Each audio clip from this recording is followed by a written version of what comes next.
So we're going to get started right now. What we did is we've looked at the company Zillow and what their program was, Zillow Offers, and we're just going to break it down for you. We're also going to get some opinions of some people in real life. We're going to see what they have to say about Zillow, what they know, what they don't know about it. We'll ask them some questions. Hey, sir, real quick, can I ask you a question? Yeah. What's up? Do you know what Zillow is? Yeah, I do. I've heard of it. You do? Yes. Awesome. Do you know what Zillow Offers is? Zillow Offers. No, never heard of it. No.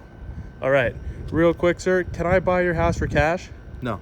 So in the beginning, Zillow was actually they're just a tech company where they have all the data of houses. They wanted to get a different form of income, so they wanted to start this flipping business. Zillow iBuyers program, it allowed homeowners to sell and buy their houses very quick. They had cash so they could bypass the real estate agent process, and they were going right into cash offers, off-market deals.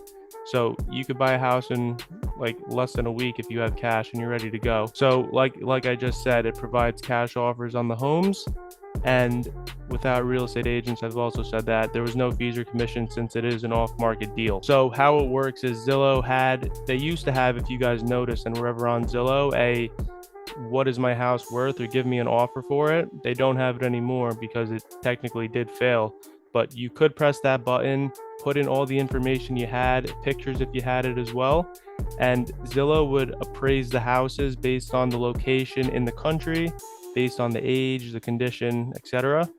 So Zillow would make an offer on the house as an as-is offer for cash. They're paying the closing costs and stuff like that. They would use their algorithm that they created. Like I said, it was a technology company, so they have these employees that were able to create an algo, and Zillow definitely used it to give you a price. It was just a formula. So after that, the homeowner could decide if you want to sell the property, if you want to keep it, negotiate maybe, but they gave you an offer and they use their algorithm to do that.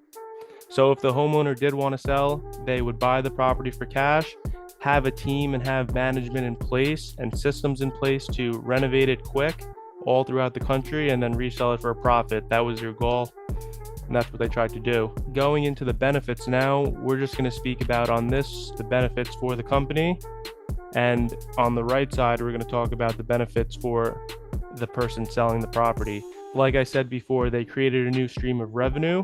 They changed from just paying real estate agents for paying them for ads and stuff like that, just to have their picture and get marketed on the platform itself. They were implementing their flipping business. So this would provide more brand awareness because they were jumping into the streets and they were out there buying houses, making offers, and flipping for profit. So more people were going to know about them. This attracts new customers in different markets. They launched with 25 markets that they were considering. They use those markets and they were all over the country. So after that, there's new data on housing and different areas.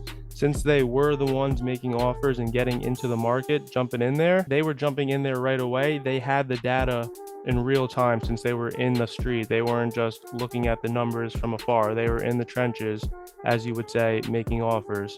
And with the new revenue form, they got away from just being a technology website. They wanted to diversify their business. So real quick, just for the buyer had a quick process. You ask for an offer, you get an offer within a week, and you can accept it or decline it. Very easy process. You don't have to use a real estate agent too. You don't have to pay them commissions because Zillow was just making you a off-market deal. And it could be done 100% online. You sign papers, DocuSign's a thing. Guys, it's 2023 in the world now. You could do a lot of stuff online. No hassle and no closing costs. Zillow was taking care of that. So Zillow initiated in 2018 in Phoenix, Arizona. This is the project first started, and the estimated project cost was around 880 million, almost $1 billion. It was a really expensive project for Zillow, so it was a very ambitious venture for them. So the first sponsors of the project were Richard Barton and Lloyd Frank. They're the ones who wanted to be like, all right, what could be this new project that can innovate our company and make it a step forward the other competitors? And the chief industry developer for this is Errol Samuelson.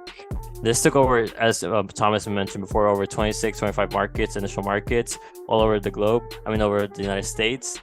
And it was a tough thing to do at the beginning. There was a lot of planning and a lot of new things that they didn't have before at that time. that they have now to incorporate and analyze all these different projects. That's why in the next slides, I'm going to show you the activity planning that I took to achieve this project that unfortunately failed. Now, first, the marketing. It took a lot of marketing to get this over with the data and demographics. You have to the market research, the zip code research, the median home price for the area, the population, the specific criteria for every location, and the online marketing. It took a lot to know what each location had, and it was very complicated to keep up with everything. And they had to have the virtual assistants, the script training, the community culture, role-playing training, quality control to know how the area is. And the methods they use to achieve all this is cold calling different houses, locations, SMS, mailing, digital advertising, CEO, and PPC. And now the acquisitions they took. Here are the follow-ups they took. They reach out 6 times a day to every type of people they can. They build rapport, find motivation, find time frame, find condition, find price. 5 hours of talk time per day and multiple offers per day on 70% of the market value. And the operations.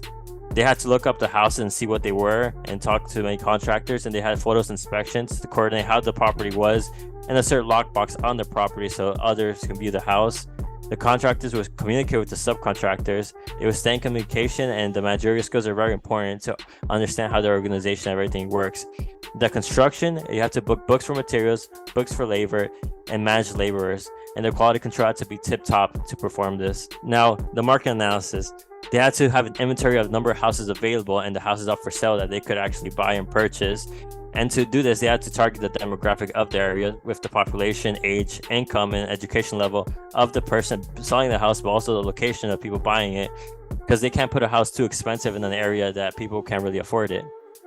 Now, the competitor analysis. Of course, there's competitors not doing the same thing, but competitors like real estate agents in the demographic that are also buying and selling houses. And so they have to analyze the other competitors' evaluations to help them out and see what the evaluation of the house is, identify the strengths and weaknesses, and understand their methods on selling their properties. Now, the economic conditions. As I mentioned before, there's the different job growth, unemployment rates, inflation, the area and crime rates in all different locations. And Zillow really couldn't keep up with this because they can't keep up with like every city, every state, every county, how everything is doing.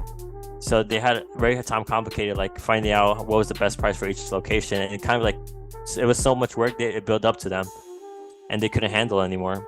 And the future trends they try to follow for the houses are like studying the developments, be aware of changes in regulations in the city to see if any rules change and what is popular in the moment in that location. Here are the tools they use to calculate and analyze all the houses. They use measured performances, homes purchased to see the purchase history of the houses to compare it to the new one, and average profits per margin, and the time it takes to close the deal.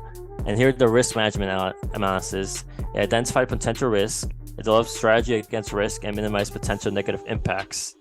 And the benchmarking they used for this project was industry standards, help compare real estate market with competitors, help identify areas for improvement, and help compare real estate market to the houses they had. The customer service had to be important here because this is a quick and easy way to selling your house. So they have to be tip top. They have to be quick with their analysis and their communication with the sellers and buyers of the houses they want. So they had customer inquiries, phone calls, emails, online forums, and a quick response. And transparent process. They had to have the correct home value. They couldn't like undersell them to them or overvalue them because they would lose money or they would like insult the customer. And they had to show honesty with the price they came up with, and show proof of why the house estimate was that much. And the post-sale follow-up to make sure all the customers after sale were happy, and ensure customer satisfaction, any feedback, any concerns and issues the customers had. Here are the big things of why it failed. High costs. Zillow, when they bought a house, they had home repairs. Not all houses were perfect, so they had to restore houses. And restoring houses in every area is different, and it's a lot of expenses and something that the company didn't have. And closing costs and the price of homes. So they had to compare all that with all the money they had, and it just didn't have enough money to reach it. And the competitive market, they also had to compete with the market all around the areas and different locations, which the best ones were Redfin, Opendoor, and OfferPad. So they had to buy the houses, remodel them, and compete with other competitors in the market that are doing the same thing. There's too much for them to handle nationally at a scale. They had to do local different areas, but they couldn't do it overload. They couldn't overload on everything, and it just caught up to them at the end. And at the end, they just decided it was not worth going for because at the end, you ended up losing money than actually gaining it. Yeah, I would say, Johan, at the end too, it's probably good to get into real estate, but you have to know your area that you're in. So Zillow made the fatal mistake of not learning the market, learning the people, getting good contractors in the market, and they ultimately lost at the end and shut their program down. So that wraps it up. Johan, any final words from you? No, thank you everyone for listening. Yep, thank you as well, and have a great summer.